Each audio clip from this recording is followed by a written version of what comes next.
Semar. Kula Ndara. Pripun? Le sampeyan nglakoni tapa PP enten alun-alun negari Maespati. Wiwit saka Jati Sarana sampeyan nggenipun kepengin suwita ngersanipun Sinuwun Prabu Sri Harjuna Sasra. Kula weruh saka kadohan sampeyan pun ditimbali kali Patih Maespati. Kula ajeng nyuwun dawuh. Pripun dipun tampi napa mboten, Den? Kakang Semar. Nalika semana aku tinimbalan dening Srinata ing Maespati. Prabu Sri Harjuna Sasra bau nggih. Terus aku wis ngaturake apa kang dadi wigatine lan niatku nggone bakal suwita. Lan aku ngaturake marang kabisanku nggone olah kridaning ngayuda. Ngaturake marang kabisanku nggone wis sangu marang kasekten. Nanging Kanjeng Sinuwun Prabu Sri Harjuna Sasra bau tumuli paring kewajiban karo aku. Yen aku bisa nglakoni bakal tinampa minangka nayaka ing Maespati, nanging yen to gagal wigar aku bakal ditugel guluka ning negara Maespati. Kakang Semar. Kula rampun matur to, Ndara. Suwita Nalendra menika mboten gampang. Wedaling atur sampeyan menika kudu nganggo ukara sing ditata, aja nganti nyocok penggalihe panjenengane. Sampeyan ngaturake bab kabisan olah kridaning ayuda ya kasekten sampeyan. Teng ngarepe ratu kok sampeyan pamer kasekten niku pripun?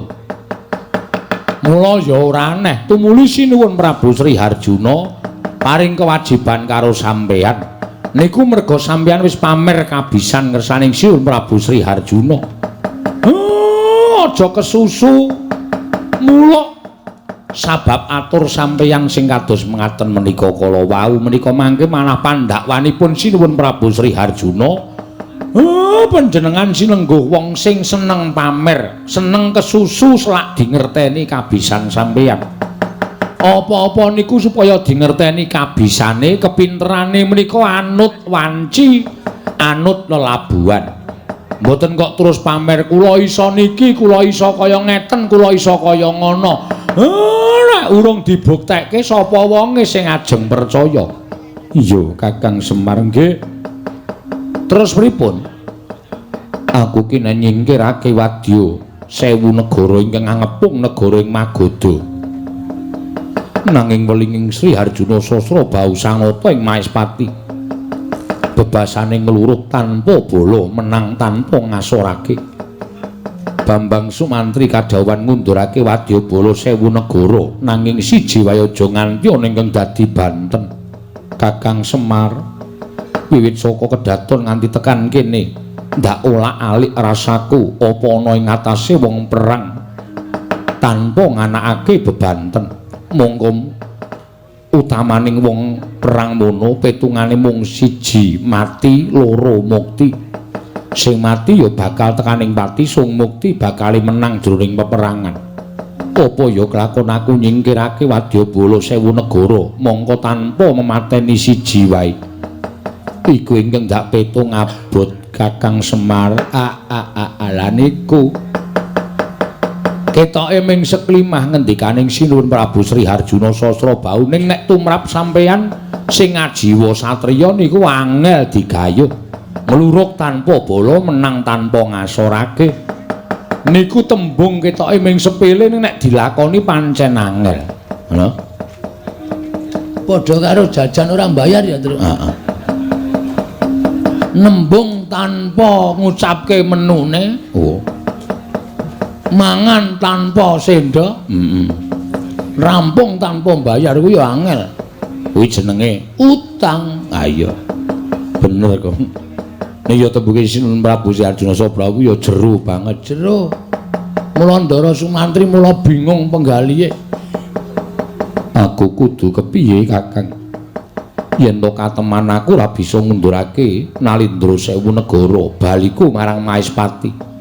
Mesti nandhang sastra wirang gedhe-gedhene aku bakal ditugel gulune dening Prabu Sri Harjuna Sasrabau. Mula Kakang ndak rewangi utawa ndak suwun rewang nglawan Bambang Sumantri ngiguke perkara iki Kyai Semar.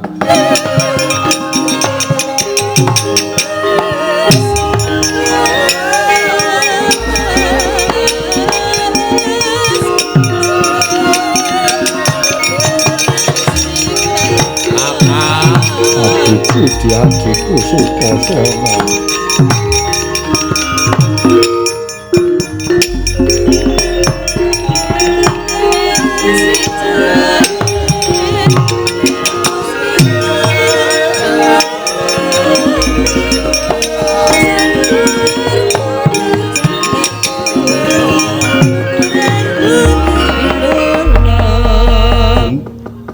Kakang Semar adikku lanang nusul Kakang Ndara Sukasarana.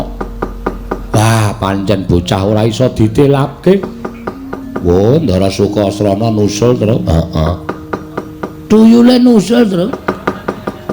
Gong, iki arep kaya ngene iki adine Ndara Sumantri. Mireng Ndara Sumantri panah ndasmu. Nek adine kok tuyul. Kyai baguse kaya ngene kok tuyul. Petruk ngece aku kowe. Lho to ya malah dikira ngece ora. Kadangku Yayi. Adikku diadiku wong bagus Sukasrana padha raja sapraptamu Yayi. Pangestune Kakang Ati seslamet aku ya Kang. Aku ngaturake sembahku kekatur. Yo tak tampa cah bagus. Kena ngopo kowe nusul karo aku? Kowe kok ngono to, Kang? Kowe nalika semono aku mbok teturu, mbok elus-elus bathukku nganti aku turu. Bareng aku nglilir aku tangi Kakang Ati ora ana, Kakang Ati ninggal aku. Aku takon bapa suwandakne jare Kakang Ati budal ning Mayospati arep suwita Prabu Sri Ndang Mulya Sri. Malah lagu Sri Arjuna Sasrabau, Sri Arjuna Sasrabau. Mula aku terus nusul mrene Kakang Ati kowe ora tresna karo aku. Monggo aku tresna karo kowe lho Kakang Ati, lakon dadi kowe ora sayang karo aku. Sukasrana, aku tresna karo kowe Di. Ya mung aja nganti ngribeti lakune kadangmu. Mula kowe tumuli tak tinggal, aku njaluk ngapura ya Sukasrana.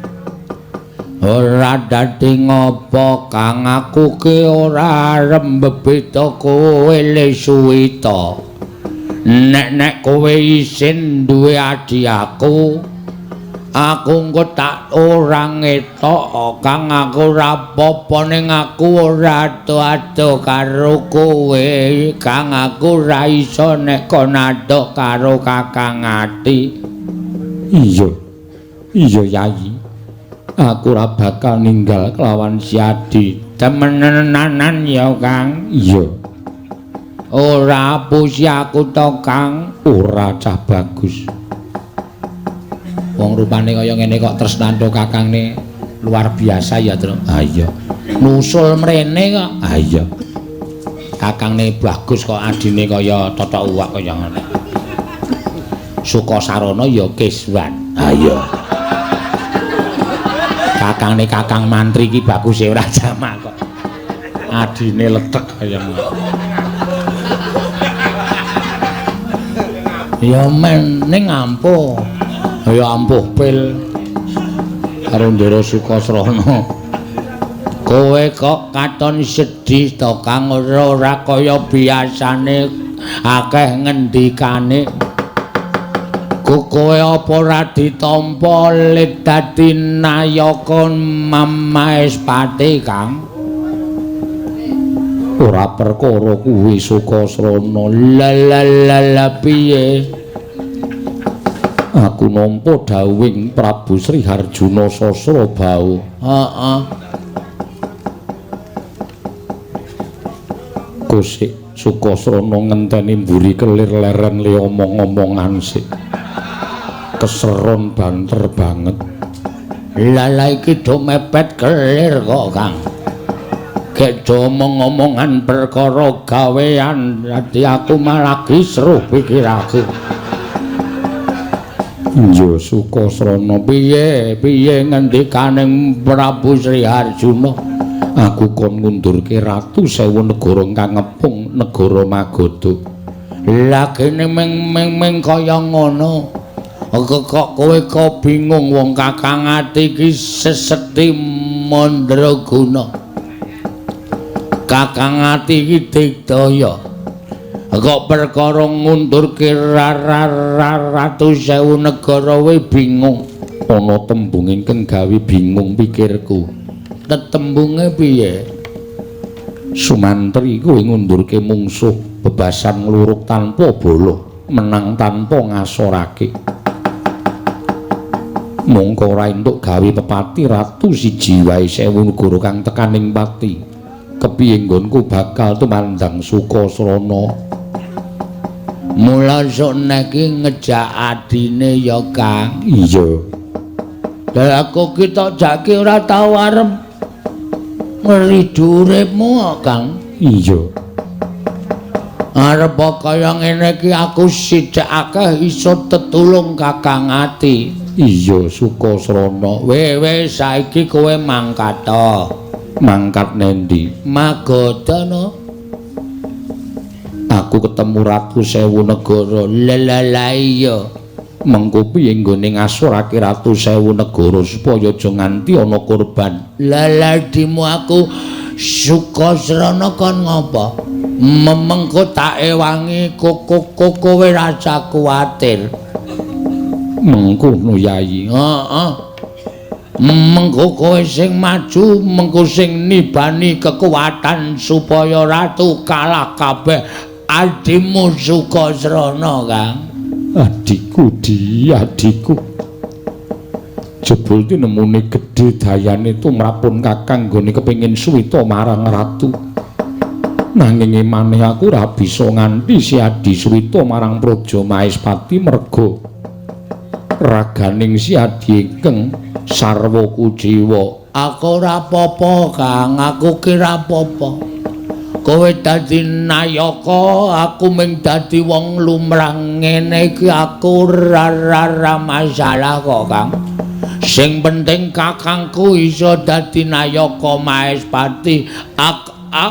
Aku nyawang sampeyan mukti wae aku wis seneng kok, Kang. Memelas ya, Gong. Ora ana lho buta apike kaya ngene. Kakangne pengen dadi nayaka Maespati, dheweke ora iso dadi nayaka Maespati ming cukup nyawang rasane wis seneng, ning ming siji syaraté aja nganti ditinggal. Aku aja tak tinggal ya. Ora. Pokoke aku karo kowe, Tru. Pokoke kowe rekoso aku mukti. Lho. Aku sang jenenge ora sebaya muti sebaya mati. Sak kewenake dhewe ya ngono aku tak mangket ning Magadha. Aku ngawat-awati kowe saka Ndirgantara ya, Kang. Engko nek ana apa-apa mbatina aku teko wis aku teko, Kang, ngewangi kowe. Iya, Sukasrana adikku cah bagus.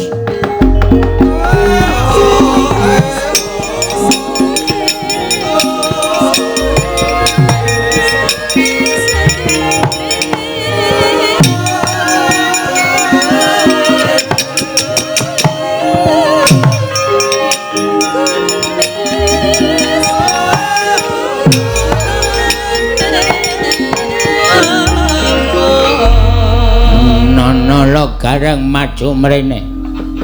Waduh cilaka iki terus. Wonten dawuh Dara. Engko kowe sing ngajani Kakang Ati ninggal aku ada. Kowe sing ngajani soale aku ngerti sipate wong matane kira iki. Lho Semar Endo masalah. Lunga sikik. Mboten nggih, sumpah mboten. Mripat wira kompak kok. Apa meneh hatimu kon kompak karo cangkemmu. Ning nganti ngajari Kakang Ati ninggal aku titenono wak cokot. Waduh. Mboten. Sapa sing ngajani? Sing bisik-bisik wau Petruk. Ana kowe minggat Petruk kon maju. Truk. Timbali Satpol PP. Garing yo isa-isane nibake perkara ning aku to yo.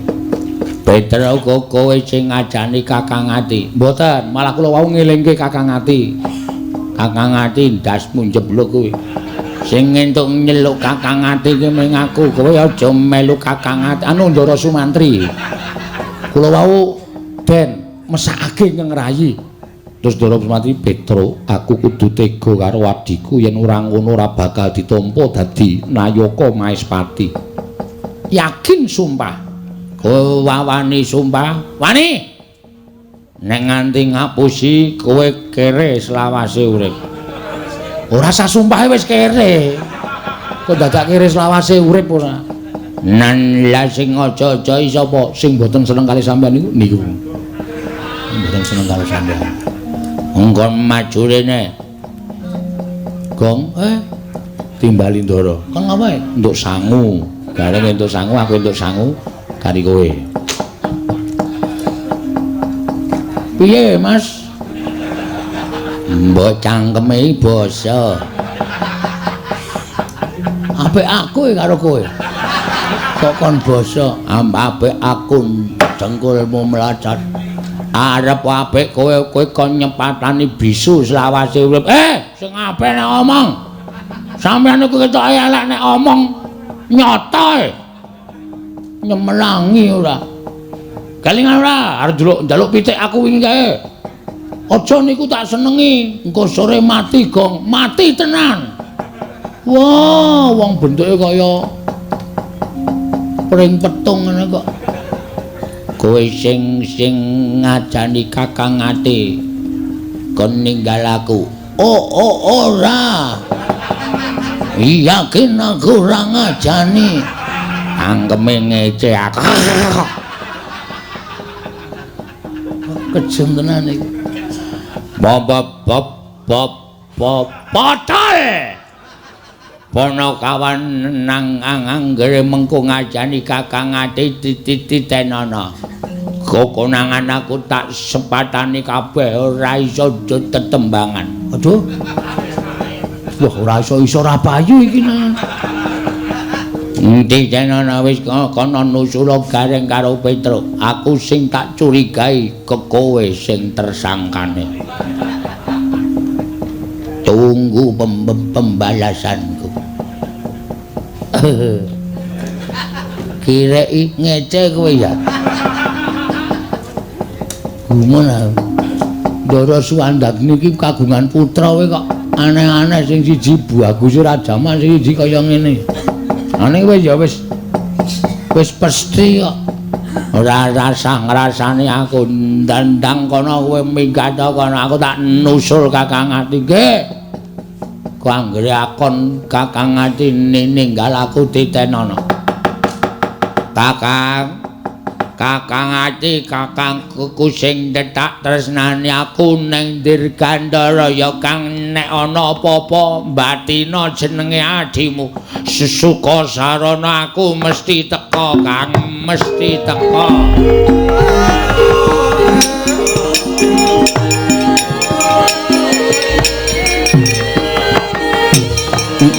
Jagat Dewa Bathara ya jagat pangestu ngono. Gawe kaget durung nganti panjenenganing ingsun medhar pangandikan lah kok ana sawijining nom-noman ingkang sowan ana ing negara Magadha.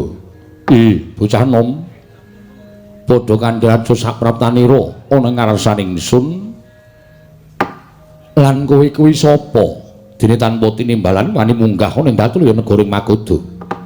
Nunamen pasang Kalimantabi tinebine kula dene dumawaing tawang tuwang sinuwun menawi paduka ndangu kaliyan kula kula menika wingking saking pertapan Jati Sarana ingkang sudi mestani dhateng kula pun Bambang Sumantri.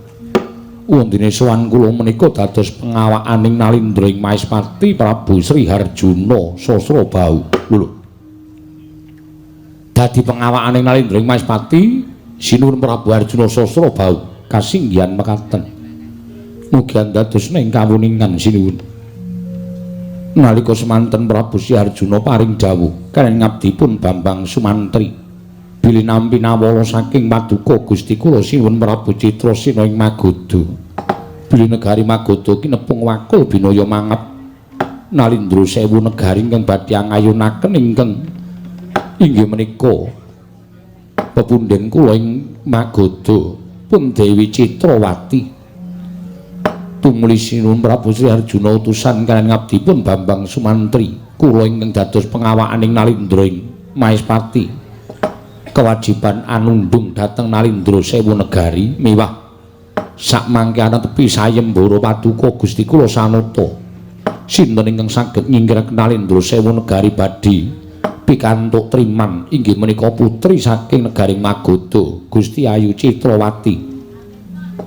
Menapa ingkang sampun dipun dawuhaken Prabu Sri Harjuna menika kala wau tumunten kula estakaken dinten sak mangke kula sampun pepanggihan kaliyan paduka sinuwun Prabu Citrasena kula ingkang badhe nyingkiraken Nalindra sewu negari ingkang ngepung negari Magoda namung kemawon langkung prayogi menawi kula nyuwun diparilah paduka sinuwun Prabu Citrasena ing Magoda Gusti kula sinuwun Prabu Citrasena jagat Dewa Bathara Sumantri wonten timbalan ing ngadhau selagine akeh para Nalindra ingkang padha ngleboni sayembara wae ora keduga mingkirake ratu sewu negara para satru ingkang kondhang sekti kalintang jayaning perang kabeh gagar wigar tanantuk karya ewadene Sirasa Malana ngatonake kesaguhanmu minangka wakiling Prabu Sri Harjuna Sasra Sumantri Patembaya ing Magoda ora pilih-pilih sapa ingkang nyingkirake ratu sewu negara keduga mboyong lawan Mbak Yuku Kakang Mbok Ayu Citrawati ingkang mengkono ndak irani sira metu ning sak jabaning rangkah negara ing Magoda sarta pura ana papan pernaing para Nalindra sewu negara ingkang padha mesanggrah ingkang kapandhegan Prabu Darma Wisesa yen to nganti sira isa ngundurake ratu sewu negara boyongen Mbak Ayuku Kakang Mbok Ayu Citrawati prasta dawuh paduka sinuwun Prabu Citrasena kliranana kula madal pasilan ngestu padha dhateng dawuhipun Nalindra ing Magoda surtete ngati-ati duga-duga digawa Bambang Sumantri.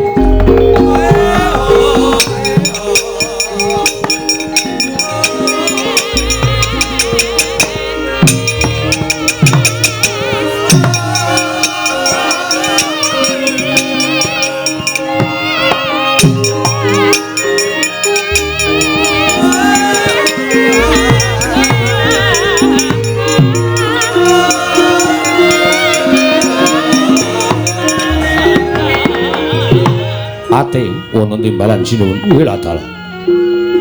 Lah kok dadi ana nom-noman ingkang ngasale saka gunung Jati Sarana minangka wakiling anak Prabu Sri Harjuna Sasra ingkang tumuli bakal ngleboni sayembara.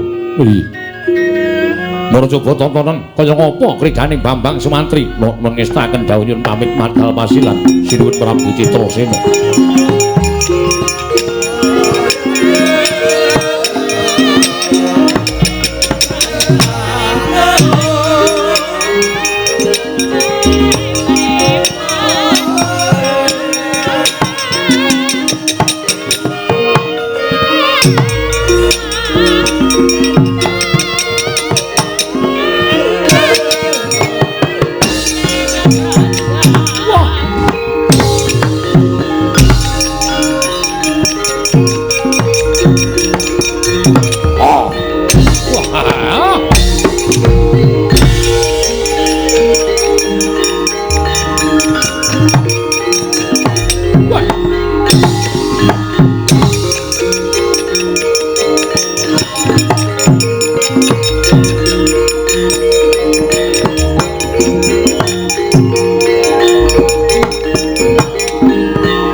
jagat dewa Bathara.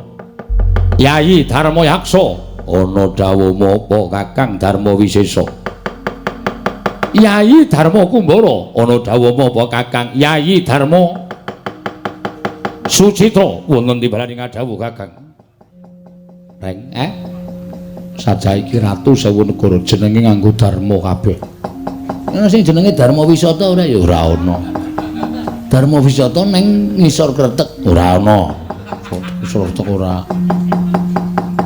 Apa iki pawongan nom-noman sing gawe geger pesanggraning Ratu Sewu Negara? Saka pangiraku pancen bener iki Kakang. Ingkang sumbar manguwuh-uwuh nganti aku kelawan Kakang Darma Wisesa metu saka jroning pakuwon. Walah dalah sugih kendel bondo wani. Wani manjing ana ing pesanggraning Para Nalendra Sewu Negara. Kowe sapa? Takon karo aku utusaning Nalendring Maespati, aku Bambang Sumantri. Bambang Sumantri, iya dasar para nyata. Luruh bagus. Wah, wong bagus-bagus emane ditutke kirik 3. Lho, darani kirik reng. Meneng wae klethake dase. Menungso e kirik. Lho, iso omong. Le. Terwelu. Ratu lho, men ra urusan ngene menungso padake kirik. Lho, iso omong sapa jenengmu? Takon karo aku. Abdining Ndara Bambang Sumantri. Nala Gareng. Bambang Gareng. Bambang Gareng. Oh iya no, abdine nganggo Bambang. Sing dhuwur sapa? Bambang Petruk. Bambang Petruk? Iya, dasar para nyata. Abdine Ndara Sumantri. Sing mburi dhewe sapa? Jaka Bagong. Kok beda dhewe to, Gong? Aku ora tau seneng padha. Bedani lho, Bambang. Mo kabeh nganggo Pak Bambang tuku gedang. Mo. Ya wis sakarepmu Bagong. Prabu Darma Wisesa. Niatku pancen wis gembleng, nggonku bakal nyingkirake Ratu Sewu Negara aja ngangsi gawe geger kahanan negaring Magoda. Mula kang sangka kuwi mumpung durung tekaning pati salah sawijining Ratu Sewu Negara. Padha mundura. Aja ngayunake marang Gusti Ayu Dewi Citrawati bakal binayong Bambang Sumantri ana negaring Maespati. Wah, dalah sugih kendel Bondowani.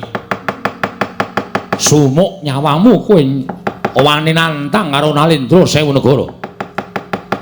Seminggira Kakang sepira kekuwataning Bambang Sumantri mesti dadi isen-isen ning wadukku.